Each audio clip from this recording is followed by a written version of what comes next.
네, 안녕하세요. 저는 생활 속의 노인 장기요양이라는 주제로 강의를 하게 된 장용석이라고 합니다. 만나서 반갑습니다.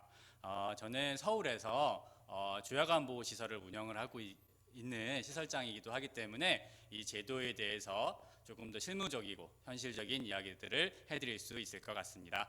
그러면 바로 강의를 한번 시작해 보도록 하겠습니다.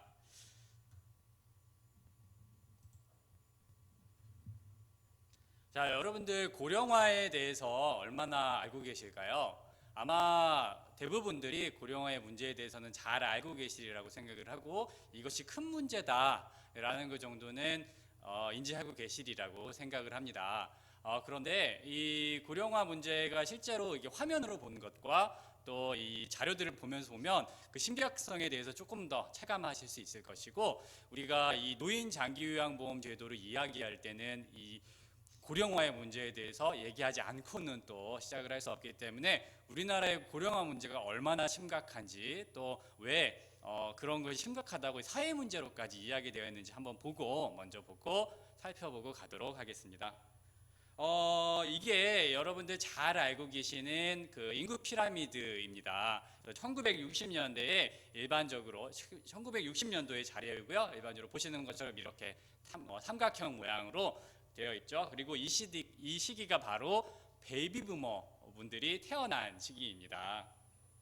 그 다음에 20년 뒤인 1980년도의 인구 피라미드입니다. 보시면 60년도에 있으셨던 분이 이제 20세가 되어가는 시점이겠죠. 그래서 이렇게 보시면 이렇게 그때 태어나신 분들이 이렇게 그대로 올라가시고 인구가 줄어들고 있는 모습들이 보입니다. 이 시기에 그 둘 만나 잘 기르자라고 하면서 인구를 좀 줄이려고 하는 국가적인 노력이 있었던 시기이기도 하죠. 그 다음에는 2000년도입니다. 2000년도가 되면 다시 확 줄어드는 모습들이 보이고 있습니다. 그래서 그 2000년도만 돼도 벌써부터 이거 인구가 이렇게 많이 줄어들면 굉장히 국가적으로 문제가 심각하다라는 이야기들이 학자들 사이에서 나오고 있습니다. 나오는 시기이기도 합니다. 미래를 예측할 때 가장 정확하게 그 미래를 예측할 수 있는 통계 지표는 인구라고 합니다. 왜냐하면 인구는 갑작스럽게 변화하지 않는 거거든요. 뭐 전쟁이 나거나 심각한 뭔가 질병이 돌아서 갑자기 사망이 많아지지 않는다면 현재의 아이들이 그대로 20년 뒤에는 그 인구가 될 것이기 때문에 인구의 변화는 미래를 예측할 때 있어서 가장 정확하고 중요한 정보이기도 합니다. 그래서 2000년대부터 사실 2000년도 좀 이전부터 언급이 되기 시작했던 것이 2000년도에 굉장히 심각한 문제로 잡았던 이유 중에 하나가 출산율이 급격하게 감소하고 있었고, 그다음에 그 노인 인구 그 이제 인구 많았었던 베이비 부머 세대 인구들이 점점 나이가 많아지고 있는 모습들이 관찰되었었기 때문에 학자들 입장에서 이거는 우리나라의 고령화 문제가 심각해질 것이다라고 예측을 했습니다. 특히 외국에서 일본이나 뭐 다른 유럽권 국가에서도 이때 이미 고령화 문제가 시작되고 있었기 때문에 우리나라에서도 이런 거에 대한 우려들이 나오기 시작을 했었던 시기입니다. 그래서 이제 뭐 이 문제를 어떻게 해결할 것이냐에 대한 논의들도 이 시기에 많이 이루어졌습니다. 자, 드디어 2020년이 올해가 되었습니다. 보시면 이걸 보면서 이제 좀 심각하다라는 느낌이 드셔야 될 거예요. 보시면 아시다시피 인구가 급속도로 줄어들고 있는 모습들이 보입니다. 그래서 그 젊은 사람들이 점점 줄어들고 연세가 많으신 분들이 늘어나는 모습들을 이렇게 그래프로 확인을 해보실 수 있습니다. 그래서 사실은 2000년도에 이미 그 이 심각성에 대해서 충분히 이야기가 됐었고 국가에서 이 문제를 해결해야 되겠다라는 논의들이 이미 있었고 2020년도에는 그것이 정말로 현실화된 현재의 시점의 모습들을 보면서 이거를 어떻게 해결할 것이냐에 대한 논의들이 많이 이루어지게 되었습니다. 사실은 이 고령화의 문제가 가장 큰 문제, 왜 이슈가 되고 왜 사회적으로 이 문제를 해결해야 되는 문제냐라고 하면 이 부분 때문에 그렇습니다. 그 생산 가능 인구라는 개념이 있는데요. 그 무슨 말이냐면 일하는 사람, 돈을 버는 사람, 즉 다른 사람들을 부양하는 사람, 먹여 살리는 사람들의 인구를 여기서는 15세에서 64세로 보고 있습니다. 물론 요즘에는 64세 이후에도 경제생활 활동을 하시고 또 이제 소득이 있으신 분들이 있기는 하지만 뭐 기본적으로, 그리고 또 15세도 너무 어리죠. 15세부터 이렇게 수익을 창출하는 경우는 없기는 하지만 일반적으로 15세에서 64세가 뭔가 생산을 할 수 있는 인구로 바라봤을 때 그 초록색 인구가 많으면 일을 하는 사람들이 많은 것이고, 나머지 이 주황색이나 이 파란색 인구가 많으면 먹여 살려야 될 사람들이 많다는 의미입니다. 사실 1980년대, 90년대 여기 보시면 초록색 이 부분이 굉장히 많이 있습니다. 이 부분에 보시면 이 말은 무슨 의미냐면, 그리고 자 여기 보시면 이 부분이 가장 그 초록색 부분이 많죠. 이 부분이 일을 하는 사람들이 많다는 의미입니다. 즉 먹여 살린 사람들이 많다라는 의미로 인구 보너스식이라고도 부릅니다. 즉 일하는 사람들이 많고 먹여 살려야 될 사람들은 적으니까 국가에서 좀 더 부가 많아지겠죠. 뭐 이런 측면에서 이 연두색이 얼마나 많으냐가 굉장히 중요하고, 그다음에 요거는 뭐죠? 네, 미래의 인구입니다. 이 사람들이 점점점 나이를 먹어서 이 초록색 부분으로 들어오겠죠. 그런데 보시다시피 지금 굉장히 적은 상태이고, 이 파란색이 정말로 너무 많이 늘어나고 있는 모습들이 보입니다. 참고로 2020년 이후부터는 예측 지표이기 때문에 뭐 이렇게 되지 않게끔 노력을 해야 된다라는 취지로 좀 보면 되겠지만, 여하튼 이 파란색 부분들이 심화되기 때문에 이거는 정말로 심각한 문제다라고 보여 있고, 사실은 고령화, 단지 이 고령화보다 더 중요한 것은 그 속도입니다. 너무 빠르게 노인들이 많아지고 있다라는 것이 가장 큰 문제이죠. 그래서 너무 속도가 빠르면 이 초록색 부분이 너무 빠르게 감소하기 때문에 더 큰 문제로서 이제 제시가 되고 있는 상황이고, 2000년도 초반에 이런 문제들이 제기되기 시작하면서 국가에서 이 문제를 해결해야 되겠다라고 해서 그걸 어떻게 국가 차원에서 해결할 것이냐에 대해서 많은 논의들이 있었습니다. 그리고 또 한 가지 또 중요한 부분은 무엇이냐면, 이 부모 부양에 대한 책임 의식이 바뀌었다는 부분입니다. 가족들을 예를 들어서 과거에는 당연하게 어머니가 연세가 드시면 부모님 연세가 드시면 내가 모셔야겠다, 내가 부양을 해야 되겠다라는 부양 의식이 굉장히 높았죠. 그것이 당연하고 자연스러운 것이 되었습니다만은, 벌써 보시면 아시겠지만 이게 1980년도만 해도 그런 의식들이 대부분이었어요. 보시면 89%, 90%가 당연히 부모 부양은 가족들이 해야 된다라고 생각을 했었어요. 그런데 보시면 정말로 급격하게 변하고 있는 것들이 보입니다. 가족과 정부, 사회가 책임져야 된다라는 부분들이 벌써 40%, 2008년만 되면 40%, 2010년이 되면 거의 50%에 육박하는 수준으로 늘어나고 있고, 정부가 온전히 책임져야 된다는 시각들도 많이 늘어나고 있는 상황입니다.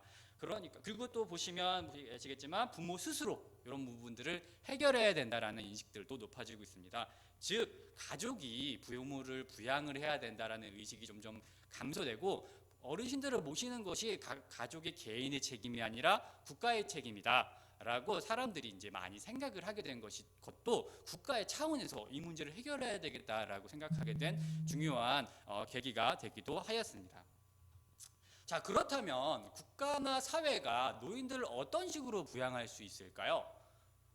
기본적으로 국가에서는 국민들이 뭔가 좀 더 생활을 잘 할 수 있게끔, 그 다음에 뭔가 좀 기초소득 이하로 떨어지거나 너무 빈곤해지거나 뭐 생활 인권을 뭔가 유린당하는 생활을 하게 되거나 이런 것들을 예방하기 위한 여러 가지 제도적인 장치를 마련하고 있습니다.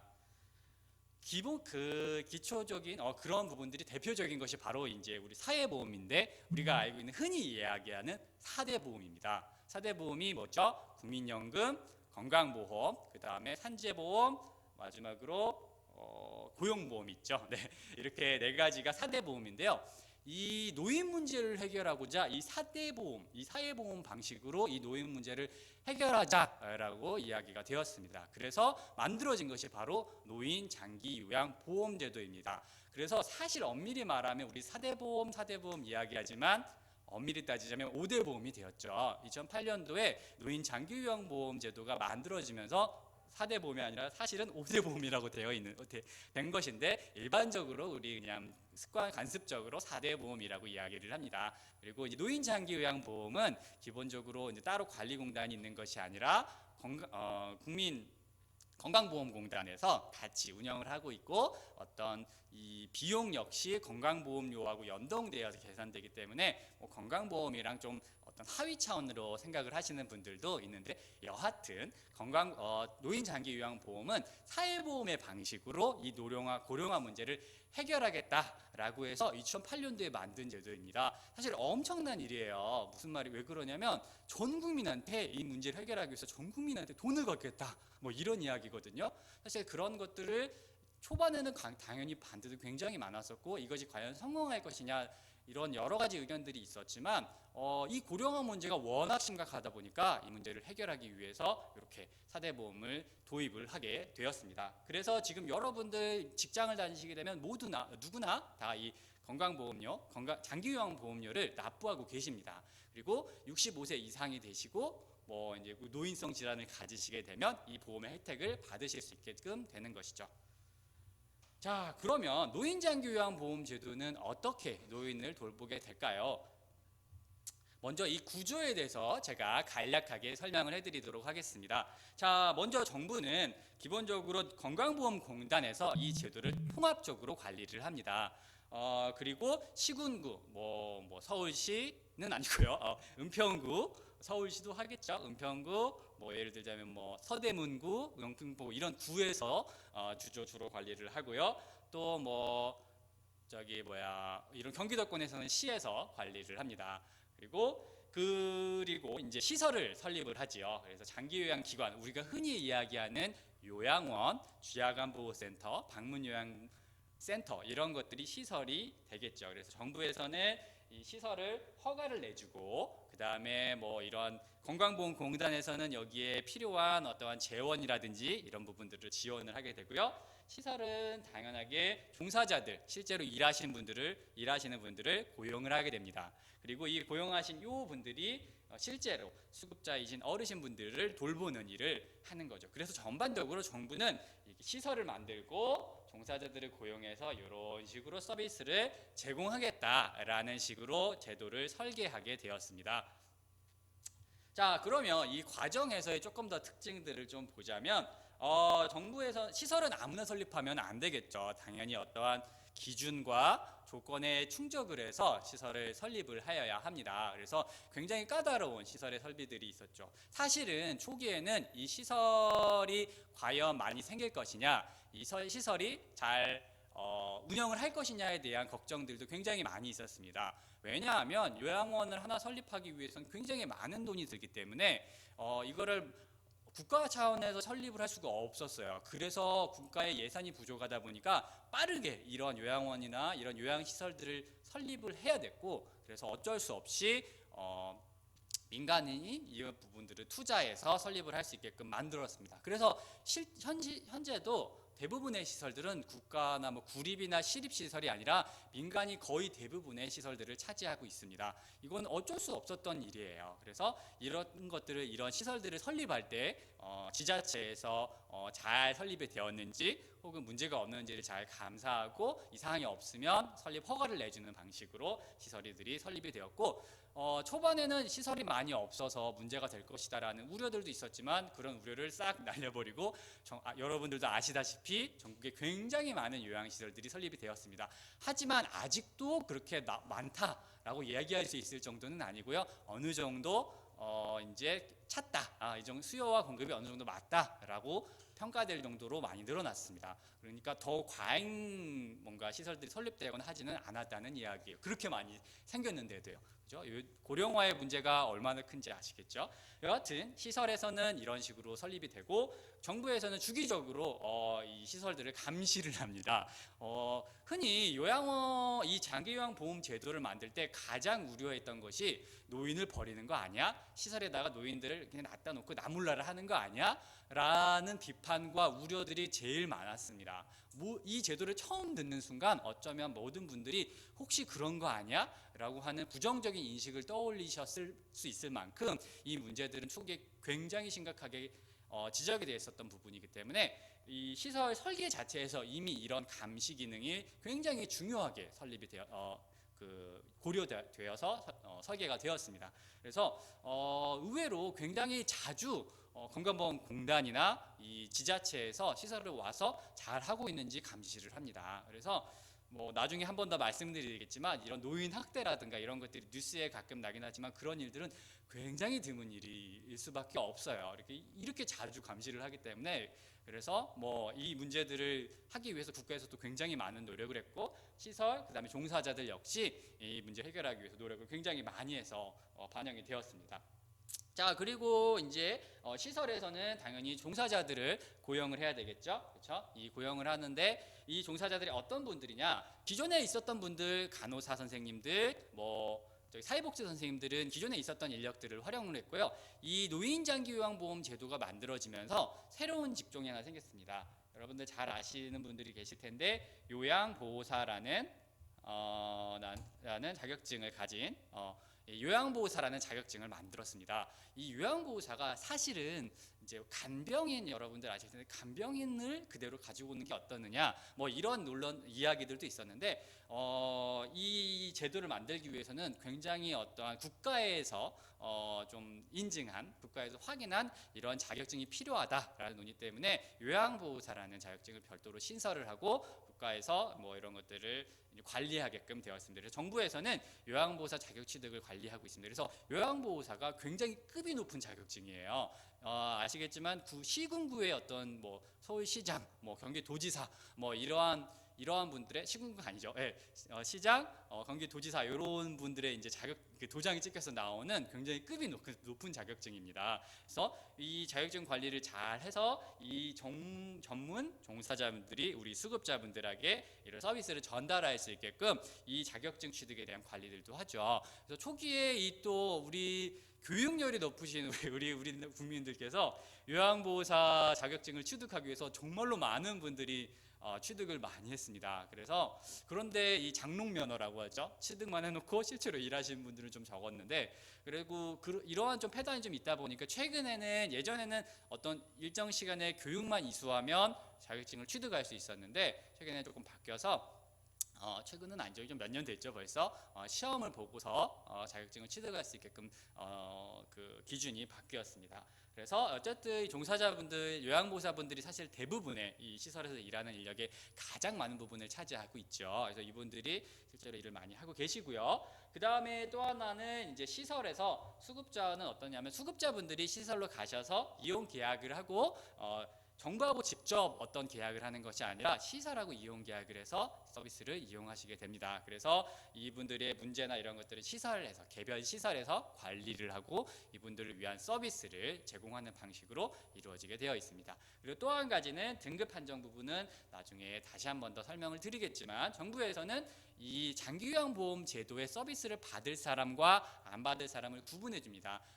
그래서 그것을 어떤 식으로 하냐면 등급이라는 제도로 해서 구분을 하고 있고 이 등급을 받으신 분들만 원칙적으로는 장기요양보험 제도를 이용하실 수 있게끔 되는 거죠. 그래서 이 등급 과정을 통해서 이 수급자분들이 이 제도 안으로 들어오게끔 만들고 있는 것입니다. 그래서 전반적인 제도의 설계는 뭐 이런 식으로 이루어지게 되어 있습니다. 그래서 가장 중요한 주체는 정부와 시설, 수급자와 종사자 이렇게 네 개의 주체들이 합쳐져서 만들어진 시설이다라고 제도다 이렇게 이해하시면 되겠습니다. 그래서 장기요양보험 제도의 전반에 대해서 제가 간단하게 설명을 드렸고, 그러면 조금 더 집중해서 좀 더 세부적으로 알아보도록 하겠습니다. 가장 여러분들이 이제 장기요양보험 제도나 이런 것들을 알아보실 때 궁금해하시는 부분들이 그렇다면 이용료는 얼마를 내야 되느냐, 돈을 얼마나 내야 돼, 그래서 한 달 비용이 얼마예요? 라는 것들을 굉장히 궁금해 많이 하십니다. 그리고 일부 요양원이나 이제 센터에 전화해 보시면 그 비용을 잘 안 가르쳐 주시는 경우들도 있어요. 그게 뭔가 가격으로 뭔가를 하려고 하는 것이 아니라 그게 일괄적으로 말씀드리기 어려워서 말씀을 못 드리는 거지 일부러 뭐 가격을 숨기거나 그런 것들은 아닙니다. 이용료가 어떤 식으로 구성되는지까지만 좀 보고서 간단히 한번 쉬었다가 하도록 하겠습니다. 자, 여러분들 병원을 이용을 하시면 병원비가 얼마 100% 있으면 그 중에 일부만 내고 계신 건 알고 계시죠? 그래서 의료보험 예전에 왜 의료보험이 되냐 안 되냐 뭐 이런 이야기들로 해서 의료보험이 안 되면 뭔가 비싸다 이런 인식들은 아마 다들 가지고 계시리라고 생각을 합니다. 장기요양보험 역시 그러한 것과 같은 방식으로 운영이 됩니다. 국가에서는 예를 들어 요양원을 하루 동안 이용을 했을 때의 비용은 얼마다라고 하는 가격을 정해놨습니다. 그리고 방문 요양 역시 시간당 얼마다 이런 비용들을 정해놨고 주야간 보호시설 역시 6시간, 8시간 시간당 얼마다 이러한 가격들을 정해놓았습니다. 그런 가격을 수가라고 불러요. 그래서 요양원에서는 어르신 한 분이 하루 정도 계시면 이 수가만큼의 수익이 생기는 겁니다. 그런데 이용하시는 분들이 이 수가의 100%를 내지 않습니다. 병원비 마찬가지로 여러분들이 100% 내지 않고 일부만 내고 계시죠. 그런 거랑 마찬가지로 본인 부담금이 있고요. 나머지 부분들은 이 보조금이라고 해서 전 국민이 낸 아까 그 장기요양보험료가 어딘가에 쌓여 있겠죠. 그 부분으로 이 보조금을 충당을 하고 이 본인 부담금을 여러분들이 내시는 겁니다. 자, 본인 부담금의 비율은 기본적으로 이제 요양원 같은 경우는 20%이고 이제 방문 요양이나 주야간 보호시설 같은 경우는 15%가 기본입니다. 그런데 뭐 재산 상황이나 뭐 소득 수준에 따라서 뭐 차상위 계층 뭐 이런 얘기 들어보셨죠? 그런 거에 따라서 비율은 개인별로 좀 달라질 수 있기 때문에 이것 때문에 또 우리 시설에서 얼마다라고 확실하게 말씀을 못 드리기도 하는 이유가 되기도 합니다. 그래서 본인 부담금 기준으로 이 기준이 있고요. 그 다음에 그러면 별도의 이 비급여라는 게 있어요. 무슨 말이냐면 이 수가 안에 포함되어 있지 않은 서비스라는 의미인데요. 일반적으로 요거는 식비가 대부분입니다. 식비가 아닌 경우에는 뭐 임의용비나 프로그램 실비 같은 경우를 받는 경우들도 있는데 굉장히 좀 극소수고 좀 예외적인 상황이고요. 일반적으로는 식비를 위주로 받게 되어 있습니다. 그래서 실제로 여러분들이 그 장기요양보험 제도 를 이용하실 때, 그러니까 요양원을 이용하시거나 주야간보호시설이나 방문요양시설을 이용하실 때 내시는 돈은 이 본인 부담금 더하기 식비가 바로 이용료가 되겠습니다. 그래서 이용료는 그 시설별로 좀 다를 수가 있는데 그 이유는 이 비급여 항목 때문에 그렇습니다. 사실 법으로 엄격하게 이 가격을 가지고서 경쟁하는 것을 금지하고 있습니다. 그래서 이 본인 부담금을 기준보다 적게 받으면 10원이라도 적게 받으면 정부에서 처벌을 하고 있거든요. 왜냐하면 가격을 깎고 싸게 해서 뭐 이런 좀 저가의 서비스가 제공되는 것을 국가에서는 원하지 않았어요. 그래서 이 저가의 서비스 가격이 낮아지면 자연스럽게 그 서비스 질도 떨어질 수밖에 없고 우리가 그 초기에 이 제도 초기에 걱정을 했었던 노인 학대, 노인을 버리는 행동, 나쁜 시설에다가 좋지 않은 시설에 어르신들을 그냥 맡겨놓고 이러한 안 좋은 상황들이 발생할 수 있는 것을 미연에 차단하기 위해서 정부에서는 이 본인 부담금의 할인을 엄격하게 금지했고 이 본인 부담금 가격으로 시설들이 경쟁하지 못하게끔 막아놓았습니다. 그래서 이 본인 부담금은 아무리 깎아주려고 해도 깎아주면 처벌을 받기 때문에 깎아줄 수 없어요. 그러니까 여러분들 요양원 가셔서 이거 깎아주세요 라고 얘기를 해도 깎아드릴 수 없는 거랑 마찬가지입니다.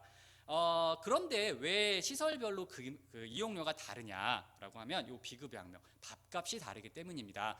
밥값은 한 끼당 싼 경우에는 뭐 정말로 싼 경우에는 2,500원까지 가는 걸 최근에 2020년 기준으로 제가 기억을 하고 있는데 거의 없고요. 일반적으로는 3,000원, 3,500원, 4,000원 요 수준에서 왔다 갔다 하는 게 일반적이고 조금 비싼 경우에는 5,000원이나 6,000원 정도 가는 경우까지 있습니다. 그래서 그게 이제 기본적인 식비를 구성하는 거고요. 이 식비는 각 시설별로 자율로 정해졌기 때문에 시설마다 다르게 식비를 정하게 되어 있습니다. 그래서 그 끼별로 이용하시는 식사 정도로 가 다르기 때문에 전체적으로 한 달에 내는 비용 역시 달라질 수밖에 없는 것입니다. 그래서 이용료가 전반적으로 이렇게 구성이 되기 때문에 사실은 조금 복잡해요. 그래서 이렇게 설명을 해드리면 잘 이해를 못하시는 경우들도 많이 있고 좀 헷갈려하시는 경우들도 있습니다. 그래서 뭐 일반적으로 이렇게 물어요. 그래서 잘 모르겠고 내가 내는 돈은 얼마야? 이렇게 물어보시는 분들이 참 많으신데요.